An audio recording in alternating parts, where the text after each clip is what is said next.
Good morning everyone, this is Zeeebo and welcome to this AFK journey video. So Sonja has been released right here on the VN server, and finally we got a waifu after a whole bunch of big badass dudes.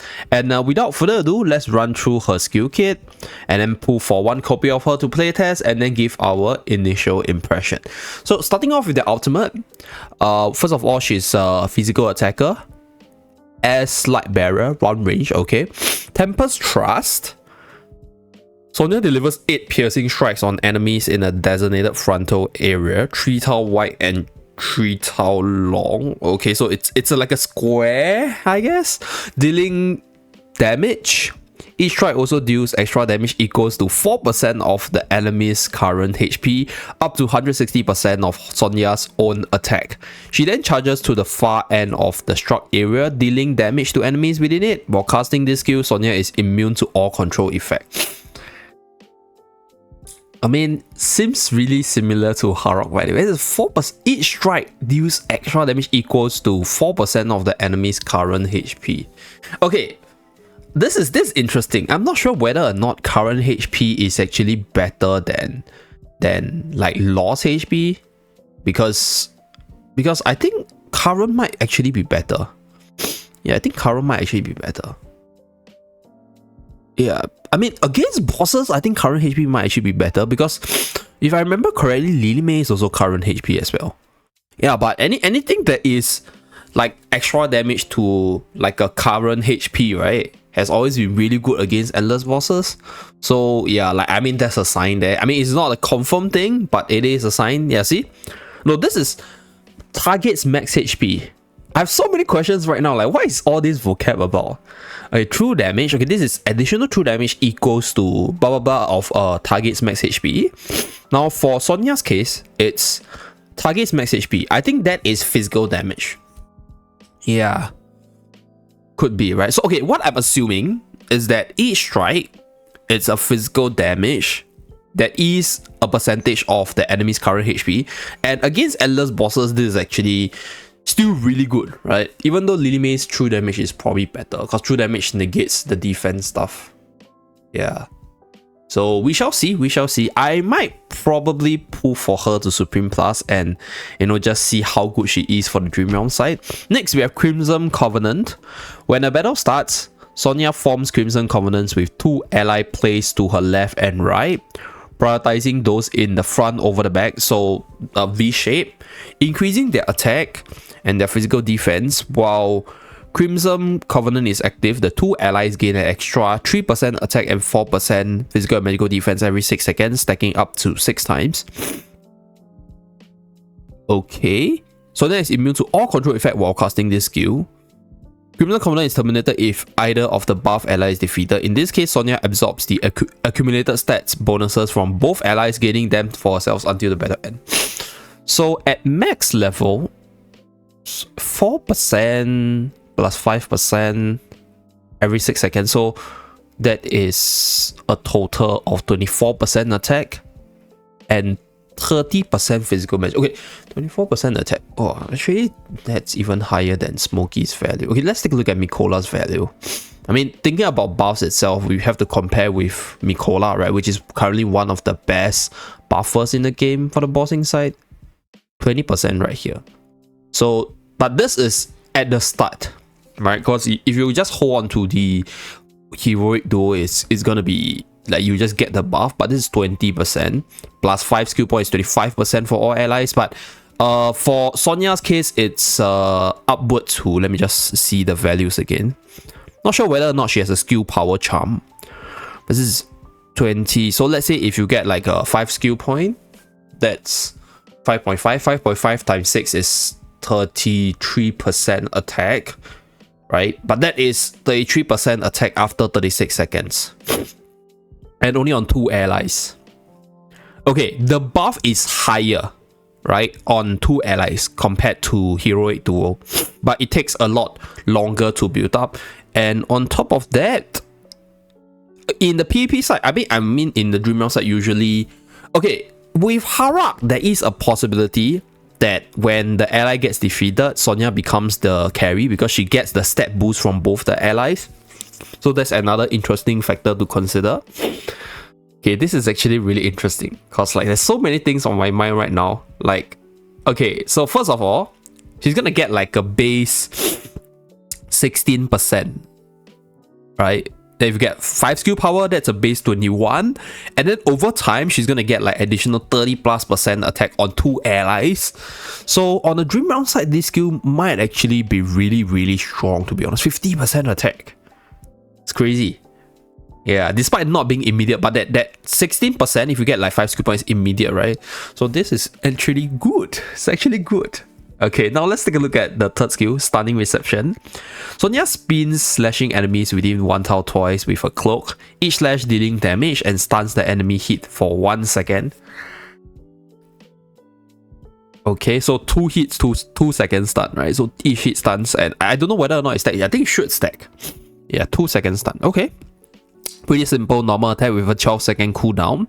Heroic Focus increases haste during battle and extra haste after casting Tempest Trust for the first time. So 24 haste after using her ultimate. And then EX weapon skill Unbreakable Bond. Sonja gains 100 initial energy, permanently enhances Crimson's Covenant after casting her first Tempest Trust. Instead of only gaining stat bonuses when a buff ally is defeated, she continuously benefits from the accumulated stat bonuses while the buff ally is alive. Increases Sonja initial energy, okay.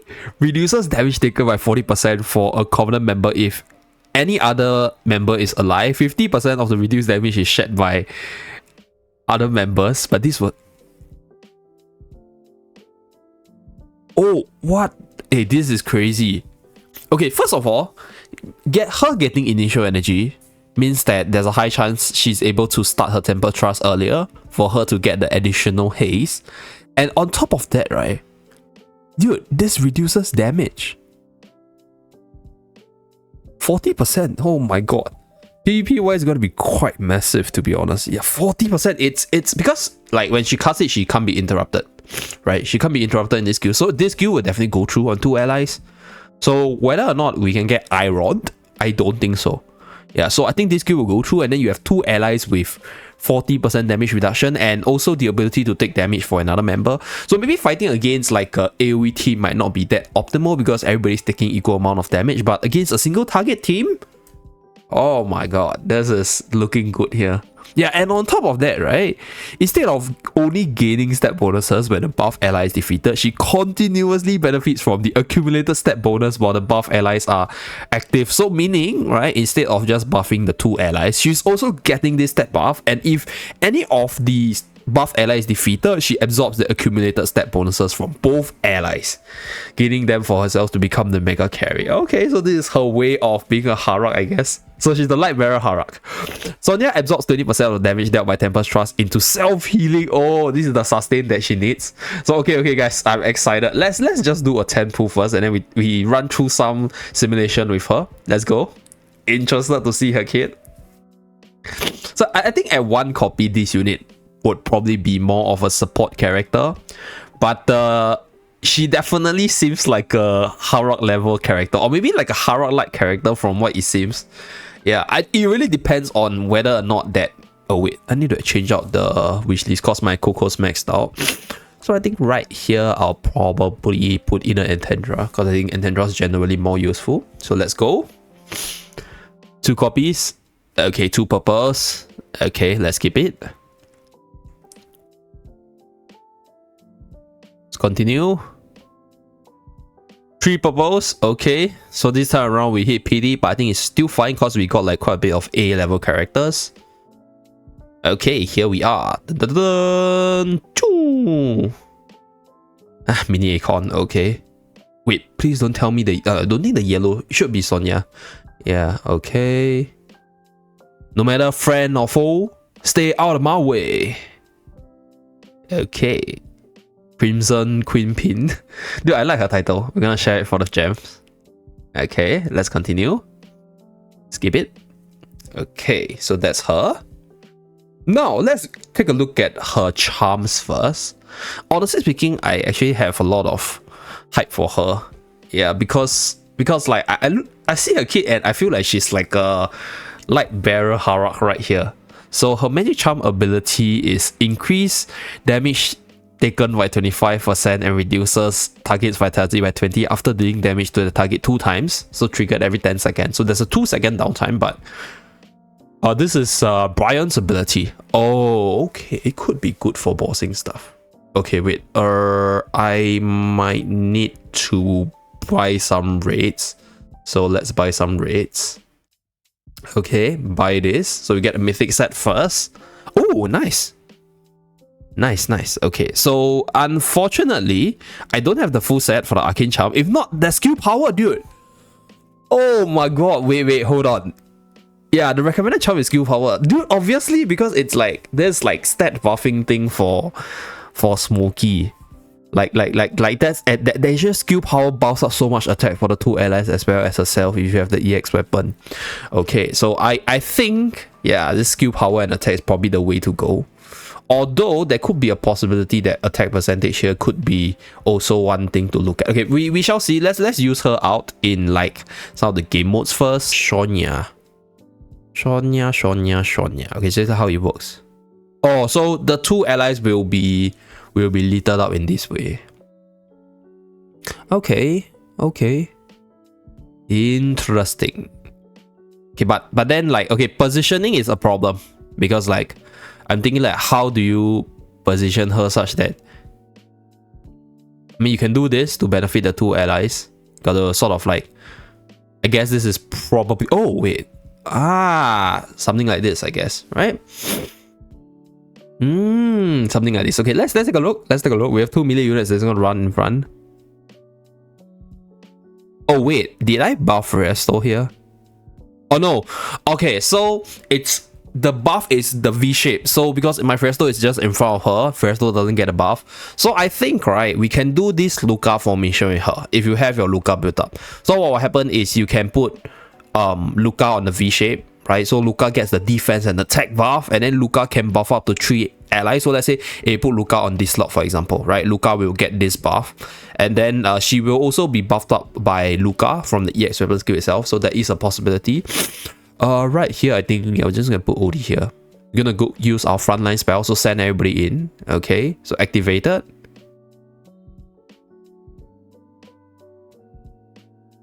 Okay, so this is her ultimate animation. Okay, I might want to on the ultimate graphics animation so that you guys can see the animation over here. Okay, I think how about this? We do one run without her, and then we do another run with her. Yeah, so like we can sort of like have a comparison of how good she is as a buffer for the team. I'm not expecting her to do good damage here, by the way. I'm seeing her more as a buffer over being a good damager. Right now, at least at 1 copy, right? Like, because I don't have her EX weapon yet, so she's not going to get those continuous stats, neither is she going to get the initial energy. Okay, so this is my normal Wilder setup. So about 55 seconds. This is with Coco, by the way. Okay, so 49... 45 seconds left. Okay, so that's a benchmark. Now let's reset and then do it with Sonja. So this will allow us to see the power of her. So let's reposition. So the only thing that I think is not so good about her is with regards to the positioning, because like you gotta like go with something like this to buff the optimal units, or like you have to reposition your other units such that you buff the optimal units. But I think it's a small price to play. I mean, it's a small price to pay considering the buff that your 2 allies are getting. It's quite crazy, to be honest. Like the HP, the additional attack is one thing for the Dream Realm side of things, but the additional defense that the ally get, as well as later on the additional damage reduction, is actually crazy. Yeah, so right here, slightly faster. Oh no, 44 seconds, so slightly slower here. Okay, but this case, I think Odie's not attacking that much. Like, he's getting stun locked by Vala here. Okay, so that's like the showcase, at least on the PvE side. So I guess you probably can still use her on the... I'll just auto battle and see how far it goes. So next we go into the Dream Realm. So I guess you probably can still use her with Verdant first, and then we will auto the next one, and then we put in a Sonja to see the difference. Yeah. Oh shit, I totally forgot that I have the ultimate animation on. So we're gonna see all the units spam their ultimate in this battle. Okay, we're gonna off it later on because we already have Sonja's animation. Okay.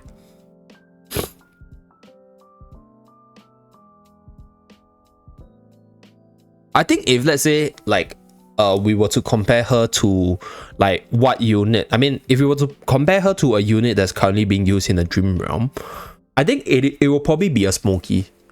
Yeah, cause like she's a melee character, so I think like you can put her together with Mikola for melee teams. That's number one. Why Smokey? Because I think the buff on Mikola is a lot stronger, and I think Mikola is a lot better in the physical team setup. So either one of them, I'll say. Either Mikola or Smokey. So we'll try that. But looking at this team itself, I'll probably try to replace Mikola first. Yeah. Because Smokey has that additional damage output, making Smokey a lot better in terms of dealing damage, other than just being a buffer. Okay, 54 BU. Okay. So this is my base. We have a base to compare. So let's take a look at the details right here. So yeah, Smokey does a lot of damage. So a lot of damage. So I don't think we can replace Smokey. Can we replace Reina? I don't think we can replace Fresto though, because Fresto's damage up is a little bit high. So probably replace Mikola here. So let's just pick up Mikola and then put her in and see the difference in terms of the numbers. Okay, so now question is, how do I position my units now with Sonja and Reina?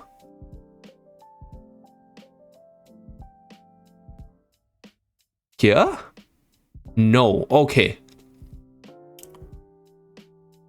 We can definitely do this.